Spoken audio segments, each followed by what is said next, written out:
Né pour transformer des vies, le révérend Alain Patrick Tsenge est le fondateur des ministères ACER.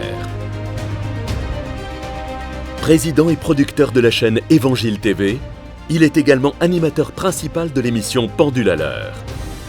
Bienvenue à l'émission Pendule à l'heure. Conférencier à succès, l'un de ses messages clés est la formation des disciples et la formation des fils spirituels. Son investissement dans ses fils spirituels est ce qui fait de lui aujourd'hui un père respecté partout dans le monde. Auteur de plusieurs ouvrages, il défend en l'occurrence le message de la foi. La foi, c'est être sûr. Croit en la prospérité. Quand tu donnes l'offrande, Dieu t'apparaît en rêve, il dit qu'est-ce que tu veux. Et en la santé divine. Tous étaient guéris. Orateur apprécié pour ses messages directs et dynamiques, son ministère est accompagné par la manifestation des dons de guérison et de révélation. Mesdames et messieurs, veuillez accueillir l'homme de Dieu, l'apôtre Alain Patrick Tsenge.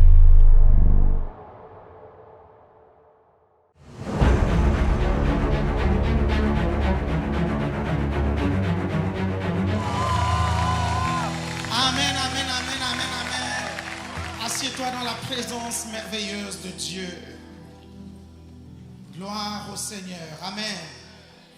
Gloire à Dieu. Nous avons encore 40 à 45 minutes ensemble. Ah non, 59 minutes. Gloire à Dieu.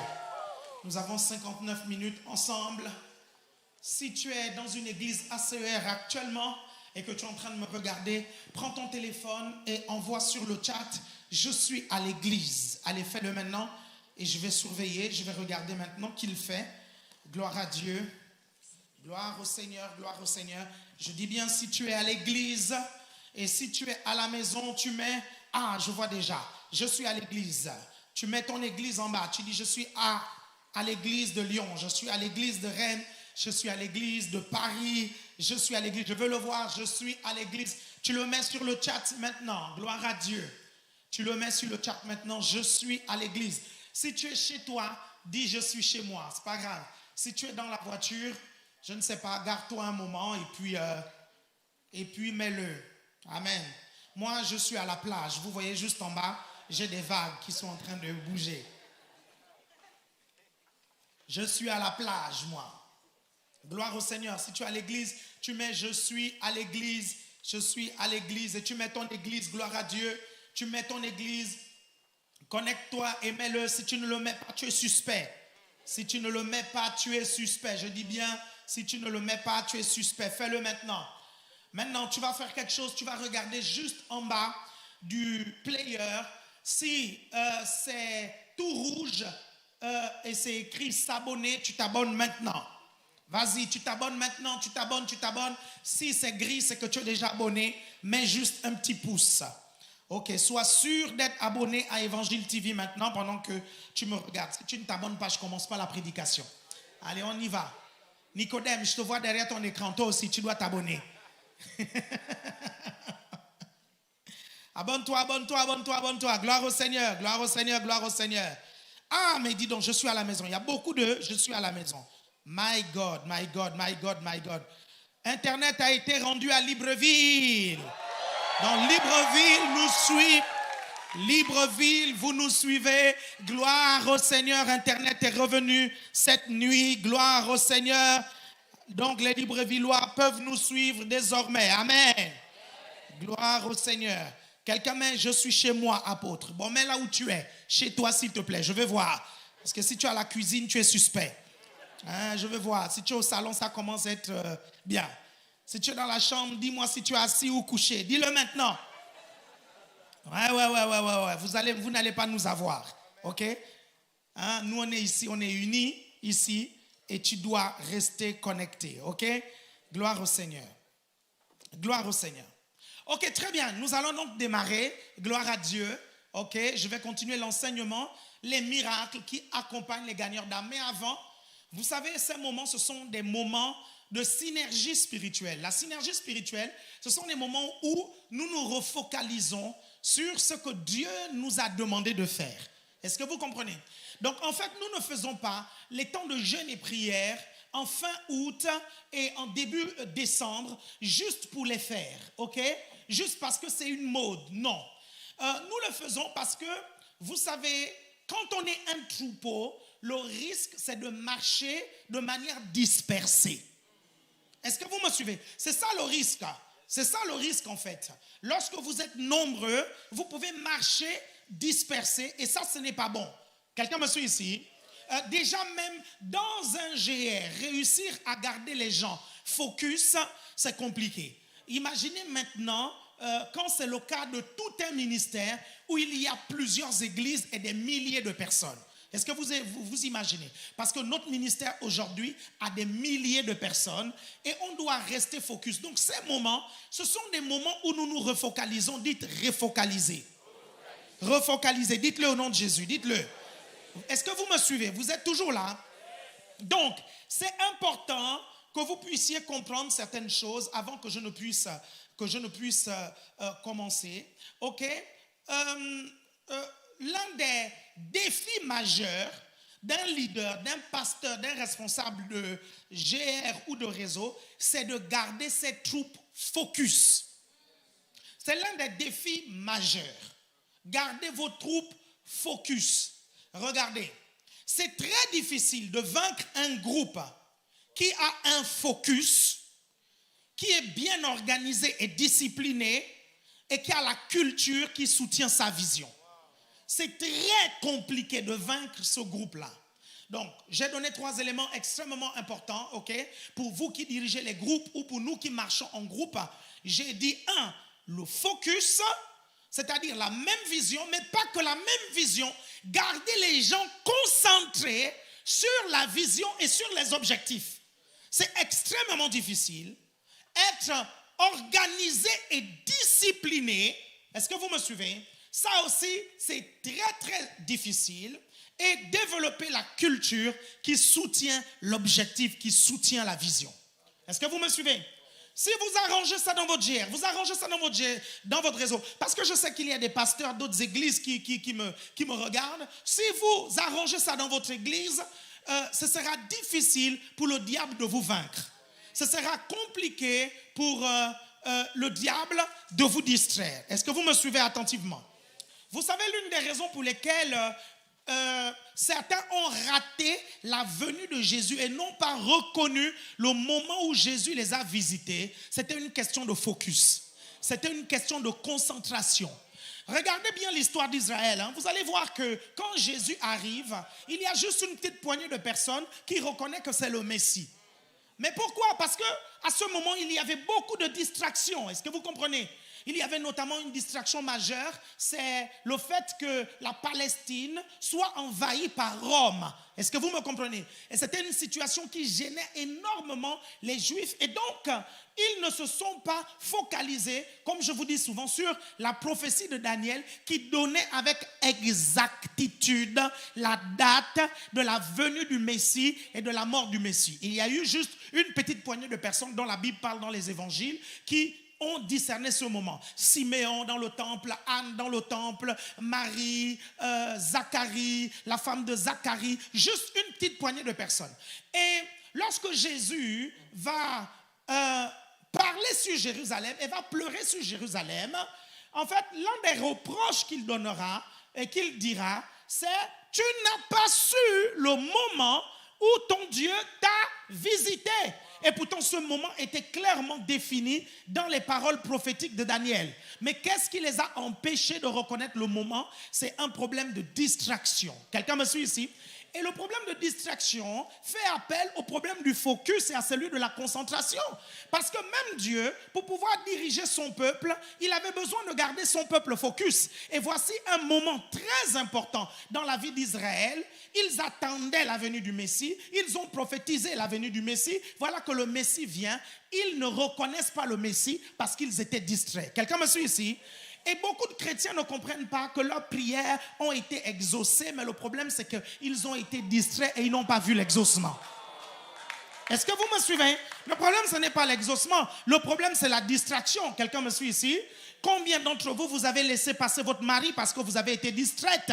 Combien d'entre vous, vous avez laissé passer votre épouse parce que vous avez été distrait? Combien d'entre vous, vous avez laissé passer l'opportunité qui allait vous rendre millionnaire parce que vous avez été distrait? Combien d'entre vous, vous avez laissé passer le moment où les anges devaient vous rendre visite dans votre chambre, mais à ce moment-là, tu n'étais pas dans ta chambre, tu étais en boîte de nuit? Quelqu'un me suit ici? Est-ce que quelqu'un me suit ici? Quelqu'un me suit ici?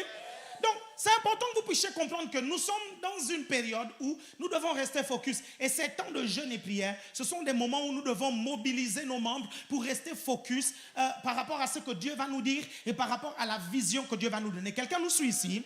Regardez, vous avez le temps demain et vous avez le temps à la veillée de remobiliser vos membres derrière ce live ou dans le fait de venir assister à ces moments parce que ce sont les moments où nous rassemblons les troupes parce que Dieu veut nous rappeler des choses. Quelqu'un me suit ici? Et moi, je ne suis que le canal de Dieu. Je ne suis que cette personne que Dieu utilise pour vous refocaliser. Quelqu'un me suit ici? C'est la prédication que j'ai faite hier. J'ai essayé de vous refocaliser sur l'essentiel, sur le besoin de Dieu, c'est-à-dire les âmes. Quelqu'un me suit ici? Et bien aimé, je vous assure que si vous perdez de vue cet objectif, Dieu ne va pas vous bénir. Et si nous perdons de vue cet objectif, Dieu ne va pas nous bénir. Est-ce que vous me suivez? Vous me suivez attentivement? Parce que la raison pour laquelle nous sommes sur la terre, après avoir accepté Jésus, c'est de gagner les âmes. Sinon, Dieu nous aurait repris après notre nouvelle naissance. Est-ce que vous me comprenez? Et c'est pour ça que je vais vous refocaliser. Et s'il vous plaît, ne trouvez pas monotone mes paroles. Ne trouvez vraiment pas monotone mes paroles. Parce que ce que je dis, c'est la parole de Dieu. Et c'est la même Bible que nous lisons depuis près de 2000 ans. Est-ce que vous me suivez? Mais pourtant, elle continue à nous bénir. Est-ce que vous me suivez attentivement? Vous êtes toujours là? Donc, pendant que vous êtes tous mobilisés, je vais dire des choses très importantes là, que j'ai dites il y a quelques mois de cela, il y a quelques semaines de cela, mais j'aimerais que vous puissiez bien me faire savoir que vous êtes concentrés. Marquez-le maintenant. Sur le chat, vous mettez « Je suis concentré, je suis prêt à entendre ce que tu vas dire ». Mets-le maintenant sur le chat. Vas-y, on y va. Je sais que ça va être compliqué pour les monteurs d'Évangile TV, cette prédication, avec les mettez sur le chat. Mais là, vraiment, là, je suis préoccupé à mobiliser mon équipe. Est-ce que vous me suivez? Mettez-le sur le chat parce que c'est important que vous puissiez comprendre ça. Regardez. La première chose que vous devez comprendre déjà et la première barrière que vous devez briser déjà dans votre tête, c'est les limites de la croissance dans votre tête. Je dis bien les limites de la croissance. Je ne sais pas, est-ce qu'à CL Lyon tu m'écoutes? Est-ce qu'à CL Libreville tu m'écoutes? Est-ce qu'à CL Brest tu m'écoutes? Est-ce que Montréal m'écoute? Est-ce que la Guadeloupe m'écoute? Est-ce que la Martinique m'écoute? Est-ce que toutes les églises ACR m'écoutent? Montpellier, Quimper, Brest, etc. Est-ce que vous m'écoutez? Je dis la première chose que vous devez briser dans vos têtes, c'est les limites de la croissance. Je vais dire quelque chose avec la hardiesse d'un apôtre. Quiconque dans notre ministère limitera dans sa tête la croissance de son GR, la croissance de son réseau, la croissance de son église commettra un péché.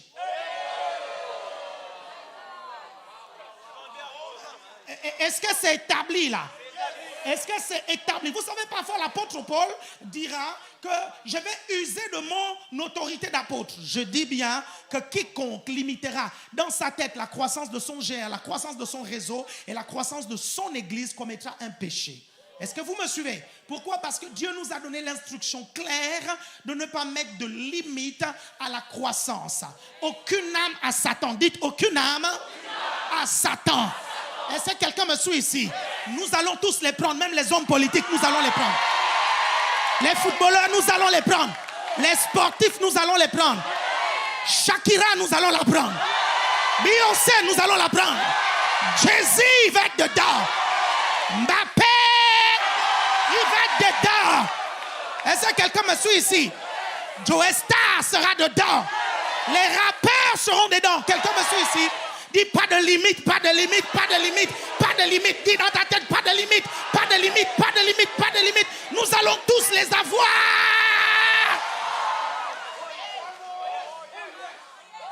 Quelqu'un me suit ici? Ça, c'est la première instruction que je donne avant la rentrée. Quiconque met des limites à la croissance de son GR, de son réseau et de son église commet un péché. Quelqu'un me suit ici? Il y a Jesse Duplantis qui va raconter une vision qu'il a eue du ciel. il va être ravi au 3e ciel. Et là, il va visiter beaucoup de choses au ciel. L'une des choses qui m'a marqué dans la vision de Jesse Duplantis, c'est ceci. Jesse Duplantis dit, beaucoup de gens pensent que Jésus était un prédicateur qui parlait tout doucement.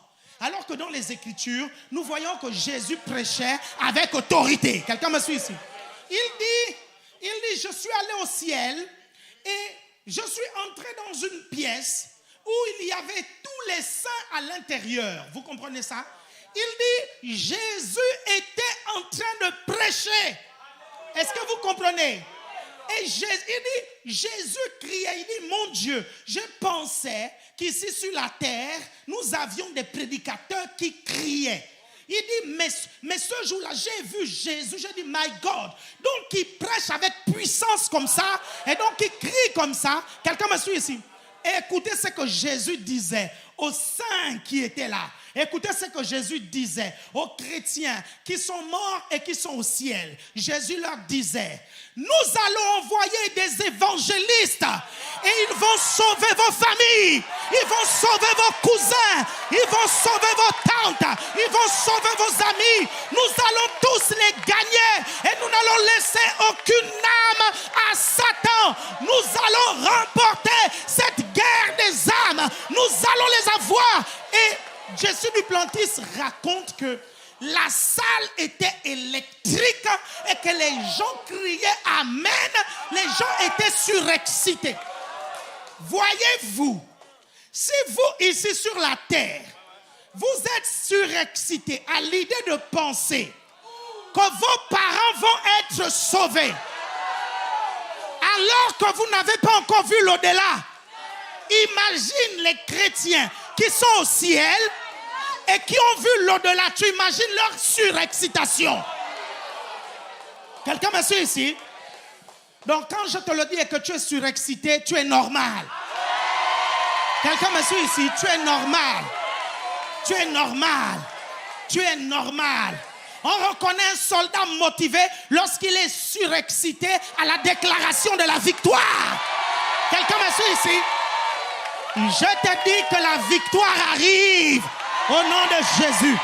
La Bible dit tout genou fléchira et toute langue confessera que Jésus est Seigneur. Dans ta famille, ils confesseront que Jésus est Seigneur. Dans ton lycée, ils confesseront que Jésus est Seigneur. Dans ton pays, ils confesseront que Jésus est Seigneur. Dans les transports, ils confesseront que Jésus est Seigneur. Dans les avions, ils confesseront que Jésus est Seigneur. Sur les stades, ils confesseront que Jésus est Seigneur.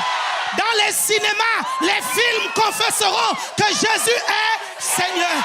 Dans la musique, les chansons confesseront que Jésus est Seigneur. Bien-aimés, ce ne sera plus qu'à l'église. Quelqu'un me suit ici? L'église ne sera plus le seul endroit où on confessera que Jésus est Seigneur. Je vois les palais confesser que Jésus est Seigneur. Est-ce que quelqu'un me suit ici? Quelqu'un me suit ici? Je vois l'enfer être à genoux et confesser que Jésus est Seigneur. Jésus est Seigneur. Jésus est Seigneur. Assieds-toi quelques instants. Quelqu'un me suit ici? Dit débridage. Déblocage. Je viens de débrider certains d'entre vous. Vous ne vous rendiez pas compte que votre géant ne grandissait pas parce qu'il y avait un blocage mental. Quelqu'un me suit ici? Il y avait un blocage mental. Toi qui me regardes, ton église ne grandissait pas parce qu'il y avait un blocage mental. Ok. Très bien. Aucune salle ne devrait être une limite à la croissance. Je dis bien, aucune salle ne devrait représenter une limite à la croissance. Est-ce que vous me suivez attentivement? Regardez, l'église de Jérusalem, à un moment donné, l'église primitive, à un moment donné, elle a atteint les 200 000 membres. Je retrouverai le texte et je vous montrerai les 200 000 membres. C'est l'une des raisons pour lesquelles certains vont se plaindre, ils vont dire, vous avez rempli tout Jérusalem avec votre enseignement. Quelqu'un me suit ici? Regardez, c'est la raison pour laquelle l'église était tellement grande, c'est la raison pour laquelle qu'ils se réunissaient dans les maisons. Vous comprenez? Parce qu'il n'y avait pas assez de place dans le temple. Quelqu'un me suit ici? On les retrouvait parfois dans le temple, mais beaucoup dans les maisons. Pourquoi? Parce qu'en fait, l'église organisée en cellules, c'est ça qui nous permet de contourner les limites de la croissance. Est-ce que quelqu'un me suit ici? Et c'est l'une des raisons pour lesquelles j'aimerais vraiment que toutes les églises ACEM écoutent. Je vous assure, la deuxième chose que vous devez développer désormais et briser dans votre tête, c'est vous devez installer la culture de plusieurs cultes. Installer la culture de plusieurs cultes. Quelqu'un me suit ici? Pourquoi je vous le dis? Je vous le dis parce que beaucoup ont l'impression qu'en prenant une plus grande salle, on arrêtera de faire plusieurs cultes. Dans la logique d'une croissance qui ne s'arrête pas, il n'y a aucune salle qui peut contenir le nombre de personnes que nous allons gagner. Quelqu'un me suit ici? Ok, si le premier postulat a été accepté, si la première instruction a été acceptée, celle de briser la limite de la croissance. Ok, nous allons prendre par exemple le stade de France. 80 000 personnes, n'est-ce pas? Et comment est-ce que 80 000 personnes va abriter, comment est-ce qu'un stade de 80 000 personnes va abriter une église de 400 000 personnes? Est-ce que vous voyez déjà les 5 cultes au stade de France?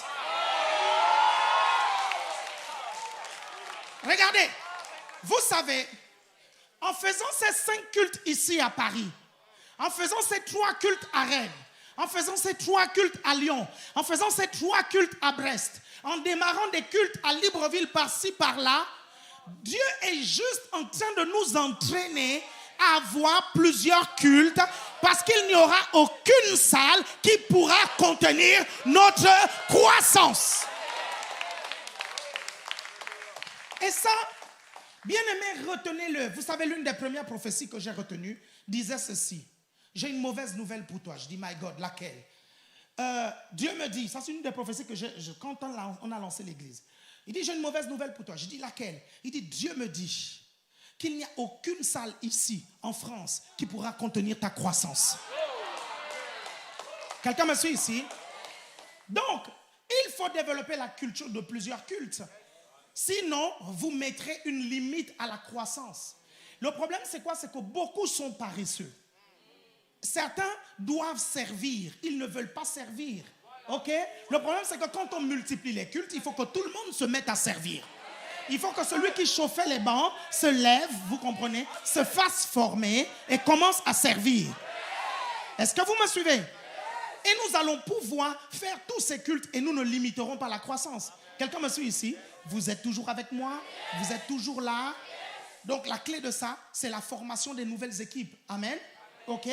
La troisième chose, c'est briser le fait que le culte, c'est seulement le dimanche. Briser ça dans la logique d'une croissance exponentielle. On ne peut plus se limiter à aller à l'église faire le culte rien que le dimanche. Parce que même dans une salle de 80 000 places, quand une église de 2 millions doit être dedans, il faut qu'on crée des créneaux le lundi, le mardi, le jeudi, le vendredi, le samedi et le dimanche. Est-ce que tout le monde me suit? Vraiment, il faut que tout le ministère me suive. C'est extrêmement important ce que je suis en train de dire. Et chers pasteurs, s'il vous plaît, chers responsables de réseau, chers responsables de GR, s'il vous plaît, tuons cette culture qui consiste à croire que prendre une plus grande salle signifie qu'on ne multipliera pas les cultes. Ça c'est la paresse et c'est limiter la croissance. Quelqu'un me suit ici? Est-ce que quelqu'un me suit ici? Et d'ailleurs même, ce que nous allons faire, quand nous allons prendre des plus grandes salles, dans ces salles, je mettrai toujours des plus petites pour qu'on continue à avoir 5 cultes. Non, je crois que vous n'avez pas compris ce que je suis en train de dire, hein? C'est-à-dire qu'on prend une salle de 2000 personnes, ok? On doit avoir des annexes de 150, de 200 personnes.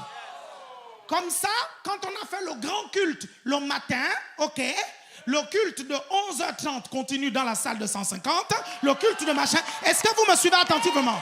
Pour que nous ne perdions pas l'habitude de plusieurs cultes. Est-ce que quelqu'un me suit ici?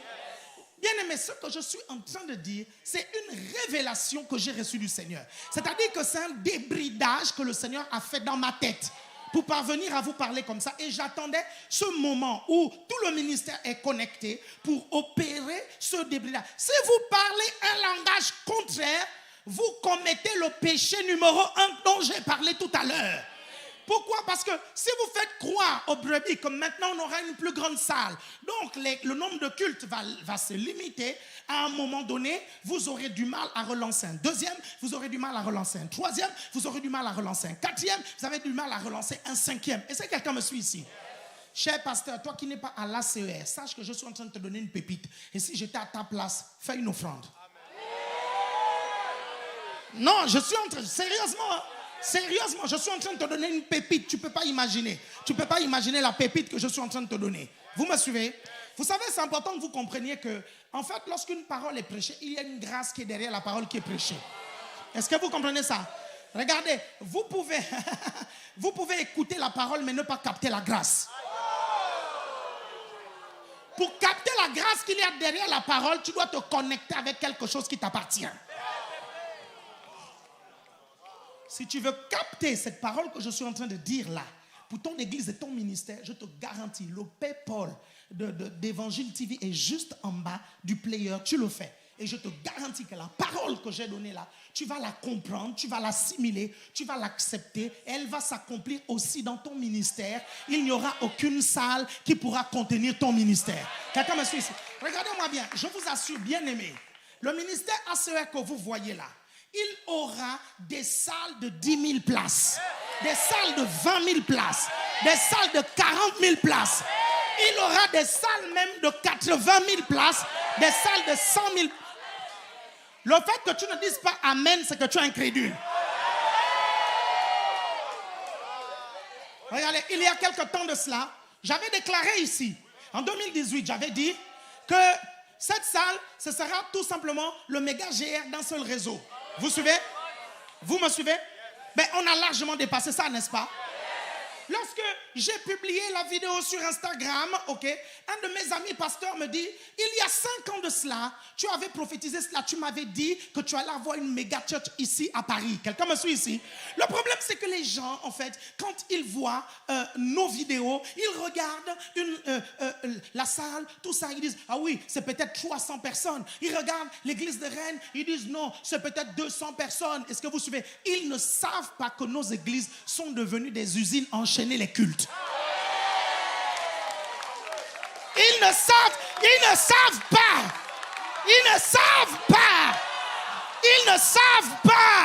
Quelqu'un me suit ici? Dieu est tout simplement en train de nous entraîner pour le futur.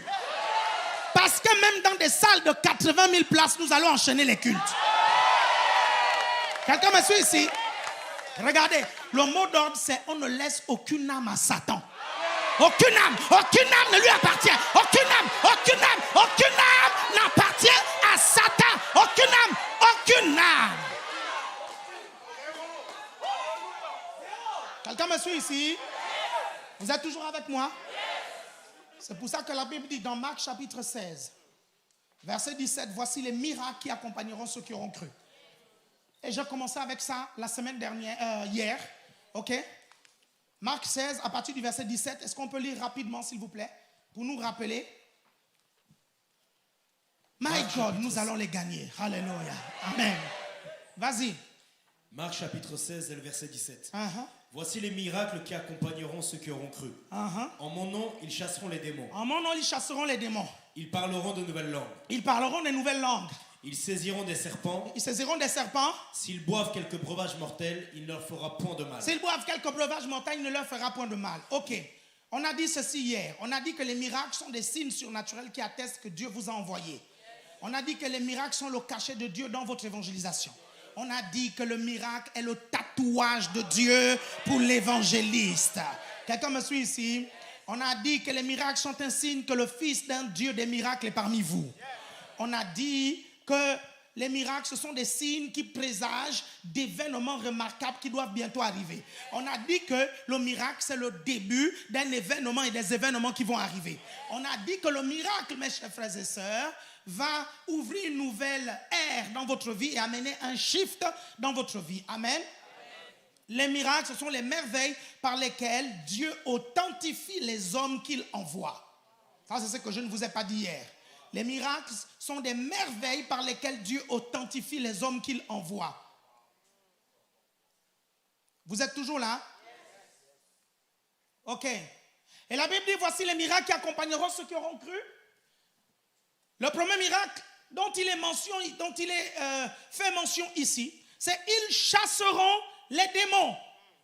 Ils chasseront les démons. Et nous avons vu que ce passage biblique, gloire à Dieu, concerne ceux qui vont en mission pour gagner des âmes. Parce que c'est le contexte dans lequel il a été donné. C'est le contexte de l'ordre suprême. Et Jésus dit que quand vous faites l'ordre suprême, voici les miracles qui vous accompagnent. Quelqu'un me suit ici? Et ces miracles ont une certaine logique. Quelqu'un me suit ici? En mon nom, ils chasseront les démons. Ils parleront de nouvelles langues, etc., etc. Et c'est ce que nous allons voir. Chasser les démons. Pourquoi chasser les démons est ici un miracle? Pourquoi c'est considéré comme un miracle? Je ne sais pas si vous imaginez, la Bible dit qu'à chaque fois que tu chasses les démons, tu fais des miracles. Quelqu'un me suit ici? Est-ce que quelqu'un me suit ici? La Bible dit que quand tu chasses les démons, tu fais un miracle. Pourquoi la Bible appelle cela miracle? La Bible appelle cela miracle parce que les démons sont la cause de beaucoup de situations que les humains trouvent impossibles à résoudre sans intervention surnaturelle. Je redis, pourquoi c'est un miracle? Parce que les démons sont la cause de beaucoup de situations que les humains trouvent impossibles à résoudre sans intervention surnaturelle. Il y a beaucoup de situations que les gens disent impossible. Nous savons qu'il y a un démon derrière. Quelqu'un me suit ici? Mais nous avons le pouvoir de chasser ce démon et donc le miracle prend place au nom de Jésus. Il y a beaucoup de maladies, mes chers frères et sœurs, dont l'origine, ce sont les démons. Il y a beaucoup de situations dont l'origine, ce sont les démons. Quelqu'un me suit ici? Et la Bible dit que tu chasses le démon, c'est un miracle parce que le miracle va prendre place. Quelqu'un me suit ici? Vous êtes toujours avec moi? Pourquoi chasser les démons est un miracle? Chasser les démons est un miracle parce que les démons, ce sont des êtres spirituels très intelligents, très forts et dotés de capacités surnaturelles qui impressionnent l'homme. Les démons, ce sont des êtres spirituels très intelligents, très forts et dotés de capacités surnaturelles qui impressionnent l'homme. Vous savez, je vais vous dire une chose. C'est une erreur de surestimer le diable, mais c'est une erreur de le sous-estimer aussi. Et ça, c'est l'erreur que beaucoup de chrétiens font. Vous comprenez? Beaucoup de chrétiens sous-estiment le diable et ses démons. Vous comprenez? Pendant que d'autres le surestiment. La Bible nous demande de le considérer à sa juste valeur. Quand vous étudiez le ministère des anges, vous allez vous rendre compte que les caractéristiques des anges, ce sont les mêmes caractéristiques que les démons ont. Parce que les démons, c'était des anges avant. Vous me suivez attentivement? Et la Bible nous dit que les anges sont forts. Est-ce que vous comprenez? Combien de personnes possédées on a délivré et parfois la personne était très maigre, mais cette personne réussissait à te dompter près de 5, 6, 7 personnes. Combien? Mais qu'est-ce qui donne cette force surhumaine et surnaturelle à cette personne? Le démon. Est-ce que vous comprenez? Vous me suivez attentivement? Vous me suivez? Donc, je vous ai déjà dit que les démons sont très intelligents. Un jour, quelqu'un m'a dit, oui, mais apôtre, qu'est-ce qui te prouve que les démons sont très intelligents? Et moi, j'ai envie de te dire, qu'est-ce qui te prouve que les démons sont bêtes? Non, je vais te poser la même question. Qu'est-ce qui te prouve que les démons sont bêtes, en fait? Parce que jusqu'à présent, ils continuent à te tenter. Toi. Tout le temps, c'est la même chose. Ils te font tomber dedans. Et tu dis qu'ils ne sont pas intelligents? Les démons sont intelligents parce que les anges sont des créatures très intelligentes. Quelqu'un me suit ici? Et leur intelligence est due tout simplement à leur capacité spirituelle, ok, et aussi à leur âge. Leur âge. Les démons ont un âge de plusieurs milliards d'années. Ils existent depuis plusieurs milliards d'années. Quelqu'un me suit ici? Est-ce que vous me suivez attentivement? Vous êtes toujours là? Donc, c'est un miracle. Pourquoi? Parce qu'en fait, des êtres naturels comme nous, ok, entre griffes, ont un pouvoir surnaturel pour les déloger. Et ça, c'est un miracle. Vous me suivez? Et pas n'importe qui a cette autorité-là. Jésus a dit, voici, je vous ai donné le pouvoir de marcher sur les serpents, les scorpions et sur toute la puissance de l'ennemi et rien ne pourra vous nuire. Quelqu'un me suit ici? Le fait même que Jésus nous donne cette autorité, en soi-même, c'est déjà un miracle. Pourquoi? Parce que notre unité avec Christ est en soi un miracle. Un miracle que beaucoup d'êtres humains n'arrivent même pas à comprendre. Même les théologiens n'arrivent pas à comprendre ça et ils n'arrivent pas à expliquer pourquoi le Dieu qui a créé l'univers a décidé de s'unir avec nous. Est-ce que vous me suivez? Vous êtes toujours là? Ok? Pourquoi chasser les démons? C'est un miracle. Parce que notre autorité sur eux amène la libération des âmes pour leur nouvelle naissance. Et la nouvelle naissance d'une âme est un miracle. Quelqu'un me suit ici? Je redis, parce que notre autorité sur eux amène la libération des âmes pour la nouvelle naissance. Or, la nouvelle naissance d'une âme est un miracle en soi. Donc, quand on réussit alors à connecter la nouvelle naissance d'une âme avec le fait de chasser des démons, on comprend alors que l'évangéliste, que le missionnaire, que le leader, celui qui a reçu le mandat de Dieu, est impliqué alors dans un combat spirituel. Quelqu'un me suit ici? Ça veut alors dire que tu ne peux pas aller délivrer les âmes sans comprendre le combat spirituel. Est-ce que vous me comprenez? Regardez, vous ne pouvez pas délier les âmes sans lier celui qui les lie. Parce que si vous ne liez pas celui qui lie les âmes, il viendra à nouveau récupérer les âmes. C'est pour ça que la Bible dit que personne ne peut entrer dans une maison et lier l'homme fort de la maison. C'est l'une des raisons pour lesquelles, peuple de Dieu, vous devez être conscient que c'est une guerre. Quelqu'un me suit ici?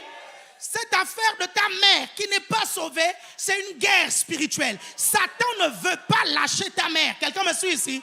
Tout comme, vous savez, Michael s'est disputé le corps de Moïse avec Lucifer. Est-ce que vous me suivez? C'est comme ça que le diable se dispute le corps de vos parents, vous comprenez? Le corps de vos amis et le corps... Est-ce que vous me suivez? Vous me suivez attentivement? Pourquoi il se dispute le corps? Parce qu'il n'a pas de corps pour agir sur la terre. Non, je ne sais pas si vous me suivez. Je ne sais pas si vous me suivez. Je ne sais pas si vous me suivez. Pourquoi vous n'arrivez pas à correctement discerner que ça c'est le diable? Parce qu'il se cache derrière des corps. Quelqu'un me suit ici? Il se cache derrière le corps de ton ami. Il se cache derrière le corps du chauffeur de bus. Il se cache dedans. Vous me suivez attentivement?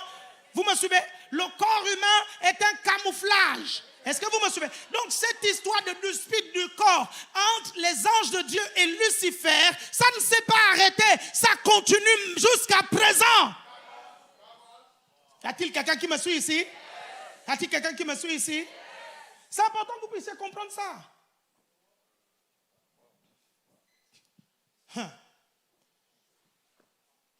Le problème c'est quoi? C'est que quand vous allez évangéliser une âme, vous pensez que Satan n'est pas conscient que dès l'instant où l'âme va donner sa vie à Jésus, Satan n'a plus le droit d'exister dans le corps de cette personne?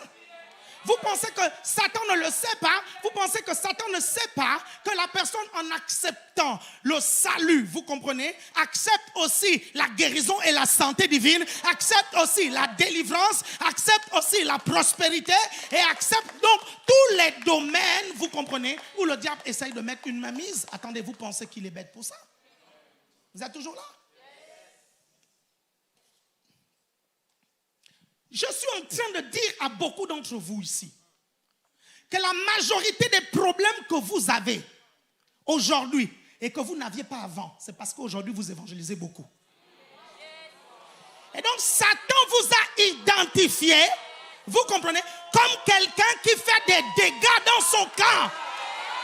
Quelqu'un m'a dit, hey, abandonner le GR à cause des problèmes personnels, c'est pas ça la solution.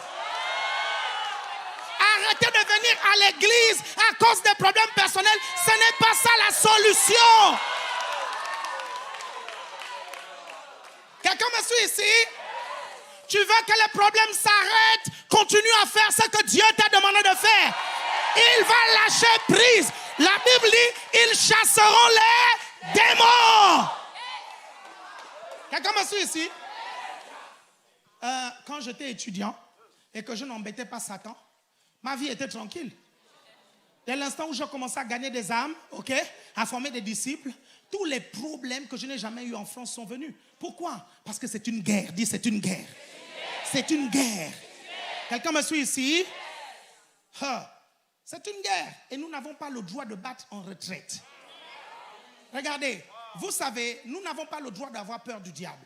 Écoutez-moi bien. Quiconque a peur du diable finira par rallier le diable. Quiconque a peur du diable finira par se rallier au diable. Quelqu'un me suit ici? Je le redis parce qu'on dirait que vous n'avez pas compris. Quiconque a peur du diable finira par se rallier au diable. Les gens qui ont suivi le maréchal Pétain, ils ont eu peur des Allemands. Qu'est-ce qu'ils ont fait? Ils se sont ralliés aux Allemands, n'est-ce pas? Et pourquoi le maréchal Pétain le général ou le maréchal? Le maréchal, c'est ça? Pourquoi le maréchal Pétain a été jugé par le général de Gaulle? Parce que quand tu défends une nation, vous comprenez, tu dois la défendre jusqu'à la mort. Quelqu'un me suit ici? Non, tu n'as pas le droit d'abandonner ton GR parce que tu as des problèmes. Tu n'as pas le droit d'abandonner l'église parce que tu as des problèmes. Ça fait partie de la guerre. Et cette guerre, il est écrit que tu vas la gagner. Parce qu'il a dit, ils chasseront les...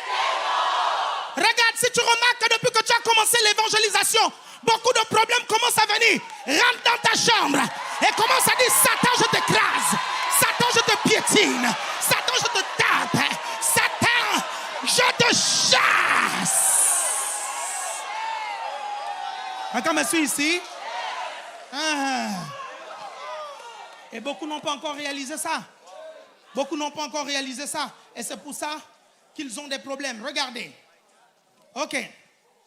Ils chasseront les démons. Ok. Chasser les démons concrètement, c'est quoi? Chasser les démons concrètement, c'est quoi? Dans cette mission, chasser les démons ici, c'est quoi?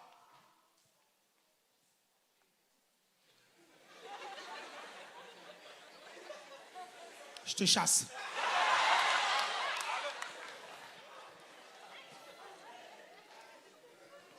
Tout le monde me suit ici? Regardez, déjà, on va pas aller loin. On va pas aller loin. Quand vous allez évangéliser et gagner des âmes, il y a déjà des démons qui vous empêchent, vous, d'évangéliser. Que vous devez déjà chasser. Avant d'aller chasser les démons ailleurs, chassez déjà ceux qui vous oppressent pour vous empêcher d'évangéliser. Quelqu'un me suit ici?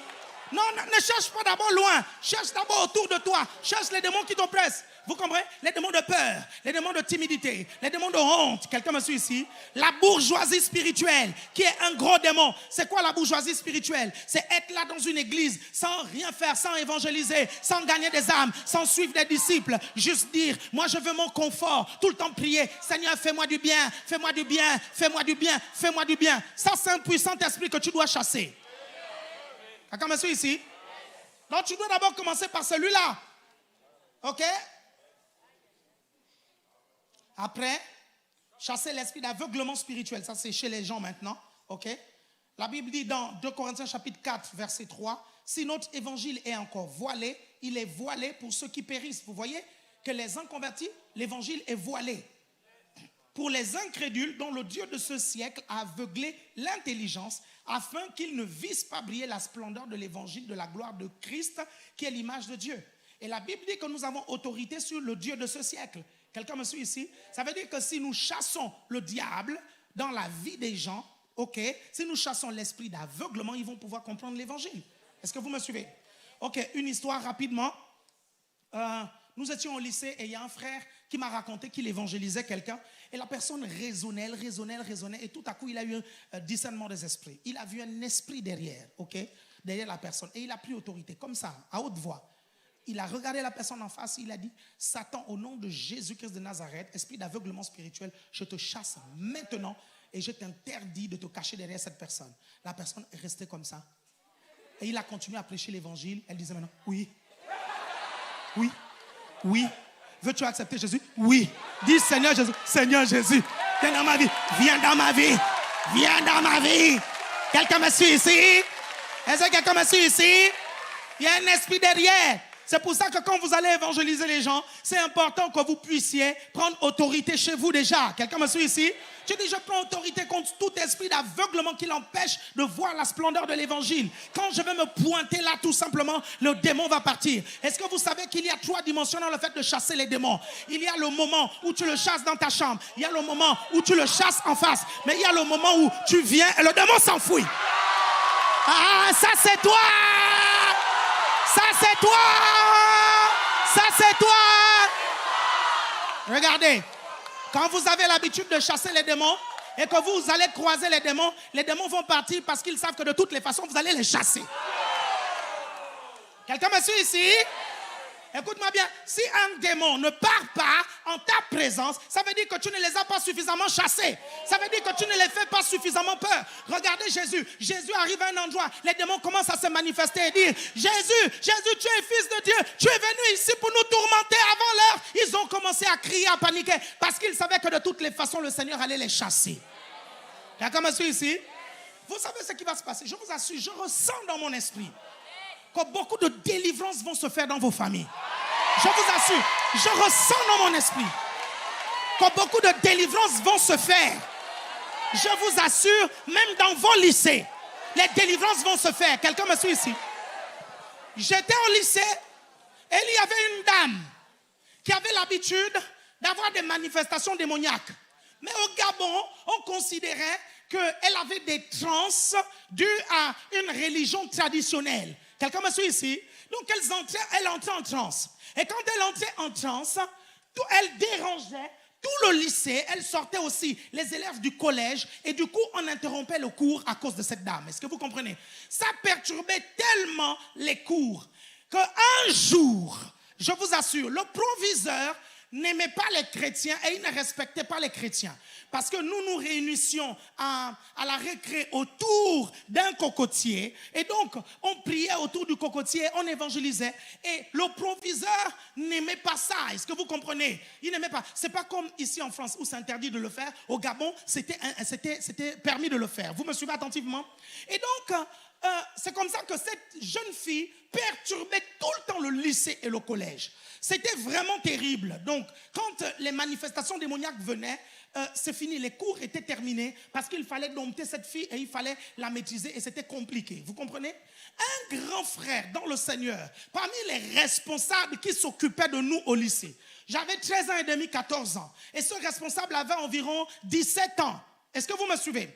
Un jour, cette fille rentre en transe. Elle commence à tabasser tout le monde. Elle commence à faire sortir les gens des classes. Vous me suivez? Le proviseur essaye de la dompter, rien. Les élèves essayent de la dompter, rien. Ce grand frère, vous comprenez, va dire trop c'est trop. Dites trop c'est trop. Il est allé voir le proviseur pendant que le proviseur se bagarrait avec la fille, pendant que la fille faisait. Et il dit au proviseur, monsieur le proviseur, j'ai la solution de ce lycée. Quelqu'un me suit ici? Il dit au proviseur, mettez cette fille dans cette salle de classe, fermez la salle de classe derrière moi. Est-ce que vous me comprenez? Et je vais régler ce problème. Quelqu'un me suit ici? On a fait rentrer la fille dans la salle de classe. Lui, il est rentré. On a fermé la salle de classe. À partir de ce moment, la peur a changé de camp. Quelqu'un me suit ici? Nous entendions tout simplement, non Jésus, sors. Non, je ne sors pas. Si tu sors, on entendait, feu de Dieu. Ouah! Après tout d'un coup, on entend comment la porte cogne à l'envers. Pop, pop, pop, pop, pop. On ouvre la porte et le grand frère sort avec la fille délivrée. Quelqu'un me suit ici? Quelqu'un me comprend ici? Cette fille n'a plus jamais perturbé le lycée. Et le respect envers les chrétiens a été établi à jamais. Tu es la solution de ton lycée. Tu es la solution des membres de ta famille. Tu es la solution. Parce que la Bible dit, en mon nom, ils chasseront les. Ils chasseront les.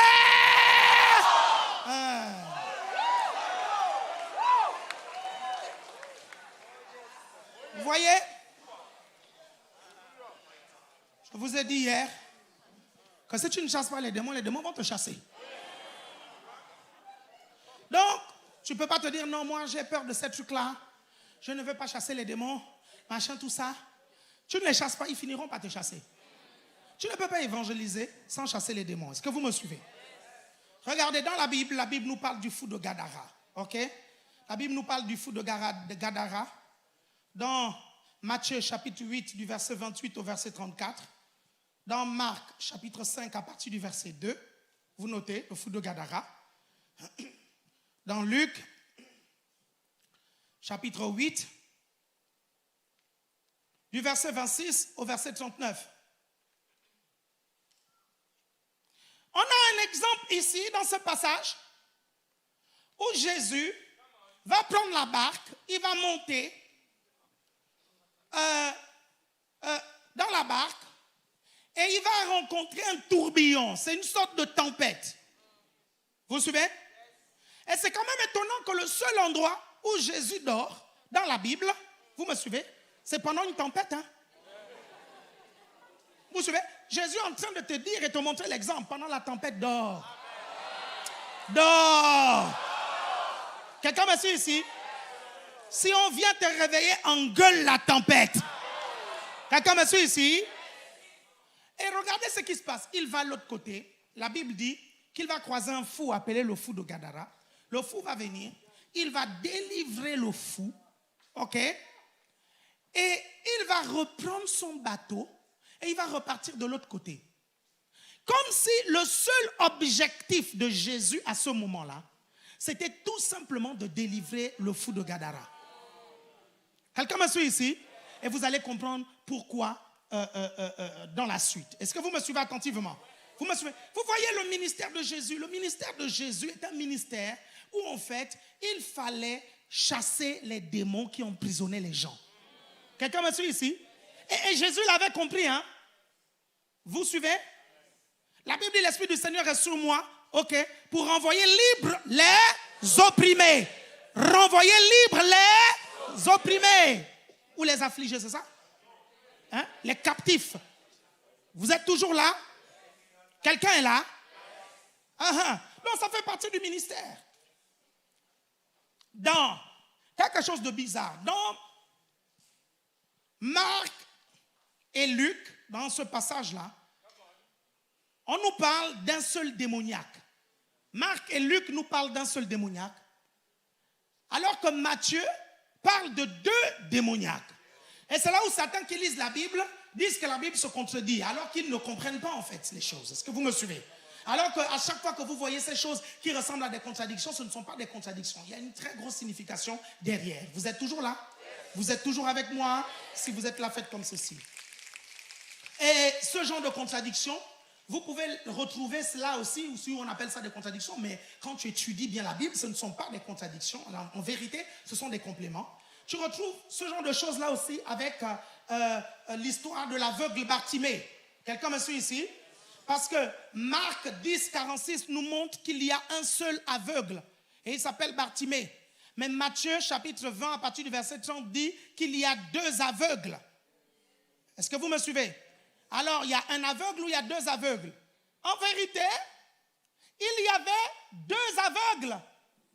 Mais pourquoi Marc ne parle que d'un seul aveugle? Parce que parmi les deux aveugles, il y avait un leader. Et c'était Bartimée. Et donc, il fallait juste retenir le nom du leader. L'autre importait peu. C'est pour ça que Matthieu a parlé du leader entre ces deux aveugles. Il a dit Bartimée. Regardez, vous allez me dire, mais à quoi c'est? Bien aimé, même parmi les mendiants, il y a des leaders. Non, je vous dis la vérité, même parmi les mendiants, il y a des leaders. Cette histoire de leadership-là, Dieu a fait l'univers comme ça, c'est partout. Quelqu'un me suit ici? La Bible nous dit qu'il y a deux astres. Il y a un qui est leader la nuit et un autre qui est leader le jour. Non, même dans les astres, la Bible dit la lune, leader la nuit, le soleil, leader le jour. Vous me comprenez? Et tu veux fuir le leadership? Tu ne peux pas fuir le leadership. Quelqu'un me suit ici? Donc on ne se rappelle pas de lui parce qu'on ne se rappelle pas du deuxième parce que c'était un suiveur. Vous comprenez? Il y a un qui a précisé qu'ils étaient deux. Est-ce que vous comprenez? Matthieu a dit, moi je m'intéresse au leader. Il s'appelait Bartimée. Bien-aimé, on ne se rappelle pas des suiveurs. On se rappelle des leaders. L'histoire se rappelle toujours des leaders et non des suiveurs. Vous voulez marquer l'histoire, soyez un leader. Vous voulez marquer l'histoire de là où vous êtes, soyez un leader. Regardez, si vous entendez, vous comprenez, le nom d'un suiveur et l'histoire d'un suiveur, c'est que tôt ou tard, le suiveur est devenu leader. Vous me comprenez? Vous me suivez attentivement? C'est pour ça que dans ce passage, Marc va dire une chose et Matthieu va dire une autre chose. Et ce sont les leçons qu'on tire là-dedans de ce passage. Regardez, il y a aussi un autre passage où on voit cette sorte de contradiction, mais en réalité, ce n'est pas du tout une contradiction. C'est dans Matthieu chapitre 21, du verset 1 au verset 11, et dans Marc chapitre 11, verset 2. Ça, c'est l'entrée de Jésus à Jérusalem. L'entrée de Jésus à Jérusalem. Dans Matthieu chapitre 21, du verset 1 au verset 11, la Bible nous dit qu'il y avait 2 ânes. OK? Dans Marc chapitre 11, verset 2, la Bible nous dit qu'il n'y avait qu'un seul âne. Est-ce que vous me suivez? Est-ce que ça se contredit? Non, ça ne se contredit pas. Quelqu'un me suit ici? La vérité, cette histoire de Jésus qui entre à Jérusalem sur un âne, on dit un âne, hein? Un âne, sur un âne, devrait véritablement nous donner des leçons. L'âne n'est pas l'animal le plus majestueux, vous comprenez? Pourquoi Jésus n'est pas entré à Jérusalem sur un cheval? Pourquoi Jésus n'est pas entré à Jérusalem sur un lion? Pourquoi il a choisi un âne? Juste pour te dire que si tes parents ont pensé que tu es têtu et que tu es bête, dès l'instant où Jésus va entrer dans ta vie, les gens vont crier, béni soit celui qui vient au nom du Seigneur. Jésus n'est pas entré à Jérusalem sur un aigle. Jésus n'est pas entré à Jérusalem sur un lion. Jésus n'est pas entré. Jésus est entré sur un âne. Vous me suivez? Qui que tu sois ici, on t'a peut-être rejeté. Dès l'instant que tu acceptes que Jésus entre dans ta vie, on dira dans ta vie, béni soit celui qui vient au nom du Seigneur. Regardez ce que Jésus dit au sujet de cet âne. Jésus dit quoi aux disciples? Il envoie les disciples, il leur dit, vous allez à tel endroit, vous allez trouver, ok, un ânon, ok, le petit d'une ânesse, voilà, hein, c'est ça? Une ânesse, ok, voilà, vous allez le trouver déattaché. Vous allez le trouver comment? Vous allez le trouver comment? Vous allez le trouver comment? Il dit quoi? Déliez-le. Pourquoi? Parce que Jésus va manifester sa gloire dans la ville à travers cet âne. Quelqu'un me suit ici? Et si on te demande, dis tout simplement, le Seigneur en a besoin. Quelqu'un me suit ici? Le Seigneur en a besoin. Vous êtes toujours là? Vous êtes toujours là? Vous voyez même dans cette histoire-là, comment Dieu nous enseigne que les âmes, vous allez les trouver liées. Et vous devez les délier. Et vous les déliez pour une cause. Le Seigneur en a besoin. My God, my God, my God, my God, my God, my God, my God. Vous les déliez pour une cause. Le Seigneur en a besoin. Quelqu'un me suit ici? Vous les déliez pour une cause. Et une seule cause, c'est un péché de prêcher l'évangile à une âme et de ne pas lui faire comprendre que lui aussi, il doit servir le Seigneur pour gagner d'autres âmes. Pourquoi? Parce que nous gagnons des âmes, parce que le Seigneur en a besoin. Nous ne gagnons pas les âmes pour le confort des âmes. Nous les gagnons parce que le Seigneur en a besoin. Nous ne délivrons pas les gens pour qu'ils vivent tout simplement dans la prospérité. Parce que le Seigneur en a besoin. Nous ne guérissons pas les âmes juste pour les faire sentir bien. Nous les guérissons parce que le Seigneur en a besoin. Et si on te demande, qui t'a demandé de les délier, tu dis le Seigneur en a besoin. Comme je suis ici. Le Seigneur a besoin de ta tante. Le Seigneur a besoin de ton oncle. Le Seigneur a besoin de ton grand frère. Même le chauffeur d'Uber, le Seigneur en a besoin. Le Seigneur a besoin des hommes politiques.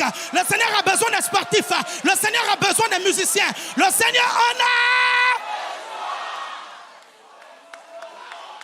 recevoir. Pourquoi? Parce que la moisson est grande et il y a peu d'ouvriers. Et c'est la guerre qui fera grandir les ouvriers. Quelqu'un me suit ici? La guerre de l'évangélisation, elle est gagner des âmes. Parce que le Seigneur en a besoin dans son armée. Vous êtes toujours avec moi? Si tu es avec moi, fais comme ceci. Maintenant, il y a 2 ânes. Ça, c'est Matthieu qui nous le dit. Il y avait 2. Et la Bible nous dit que celui sur lequel Jésus est monté était le plus jeune.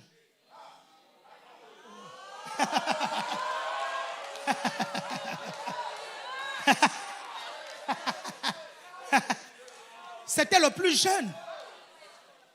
Pourquoi il a choisi le plus jeune? Parce que la Bible dit, jeunes gens, je vous écris parce que vous êtes forts. Que la parole de Dieu demeure en vous. Et que vous avez vaincu le malin.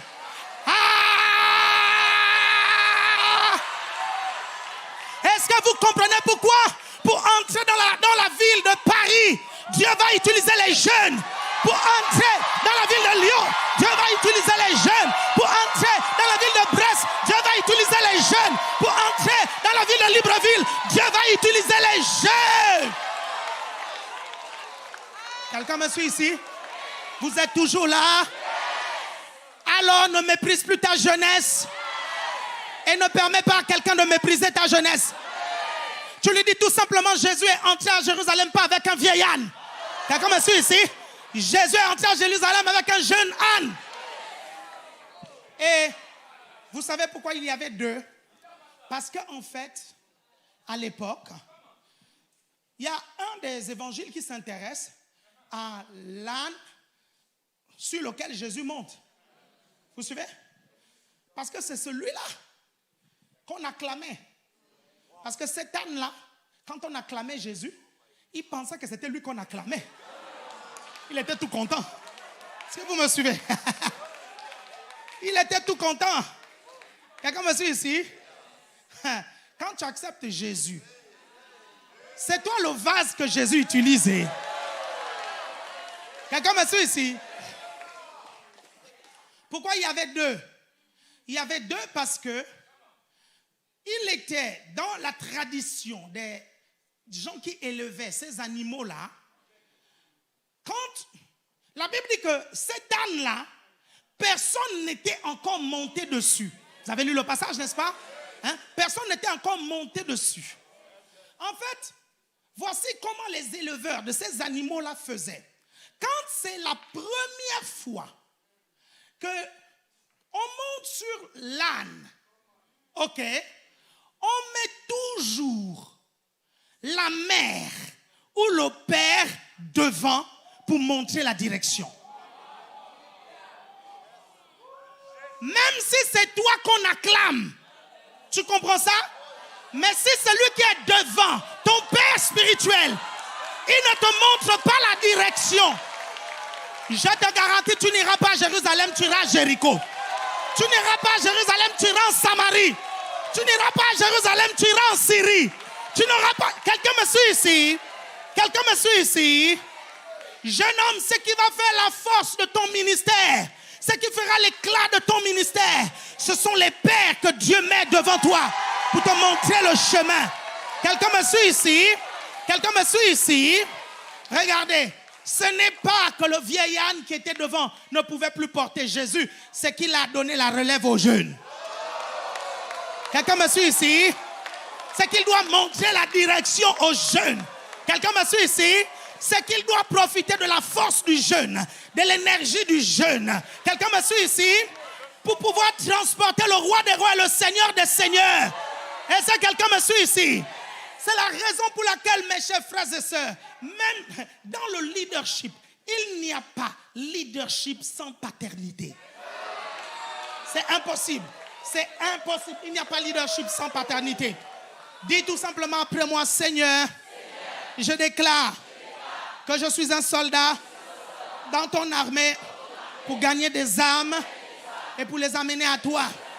Je déclare au nom de Jésus que je répands l'amour par l'évangile. Je déclare que toutes les âmes qui sont tenues captives par le diable, je commande maintenant que Satan les lâche maintenant. Satan, lâche. Satan, lâche. Satan, lâche. Vous êtes avec moi? Regardez, j'ai une autre chose encore à vous dire rapidement. Rapidement. My God, j'ai des choses à vous dire sur le fou de Gadara. Mais non, bon, on va voir ça demain. On voit ça demain. On voit ça demain. On voit ça demain. On voit ça demain. Amen. On voit ça demain. Est-ce que quelqu'un sent un feu nouveau dans son cœur? Est-ce que tu sens un feu nouveau? Si tu es chez toi, tu sens un feu nouveau. Mais je sens le feu, je sens le feu. Mets des feux, des feux, des feux, des feux, des feux, des feux, des feux. Mets-les sur le chat, mets-les sur le chat. Mets le feu, le feu, le feu, le feu, le feu, le feu, le feu. Et si tu n'es pas encore abonné à Évangile TV, fais-le maintenant. Fais-le maintenant, fais-le maintenant, fais-le maintenant. Fais-le maintenant. Alléluia. Acclame le Seigneur.